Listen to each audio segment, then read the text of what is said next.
আগামী লোকসভা নির্বাচনকে লক্ষ্য রেখে ৯ নম্বর জঙ্গিপুর লোকসভা কেন্দ্রের মমতা বন্দ্যোপাধ্যায়ের স্নেহধন্য তৃণমূল কংগ্রেসের মনোনীত প্রার্থী মাননীয় খলিলুর রহমান মহাশয়ের সমর্থনে জঙ্গিপুর সাংগঠনিক জেলা তৃণমূল কংগ্রেসের প্রস্তুতি সভা। উপস্থিত ছিলেন জঙ্গিপুর সাংগঠনিক জেলা তৃণমূল কংগ্রেসের সভাপতি তথা জঙ্গিপুর লোকসভা তৃণমূল কংগ্রেসের প্রার্থী মাননীয় খলিলুর রহমান মহাশয় ও রাজ্য সরকারের বিদ্যুৎ দপ্তর প্রতিমন্ত্রী মাননীয় আখরুজ্জামান মহাশয়, রাজ্য তৃণমূল কংগ্রেসের সাধারণ সম্পাদক তথা নবগ্রাম বিধানসভার বিধায়ক কানাইচন্দ্র মণ্ডল, রাজ্য তৃণমূল কংগ্রেসের সহ সভাপতি মইনুল হক,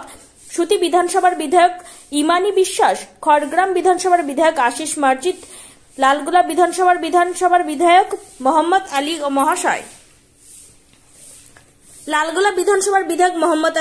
এবং জেলা পরিষদ সভাধিপতি সহ সমস্ত সদস্যগণ ও সমস্ত ব্লকের ব্লক তৃণমূল কংগ্রেসের সভাপতিগণ, জেলার সমস্ত শাখা সংগঠনের সভাপতি, সভানেত্রী সহ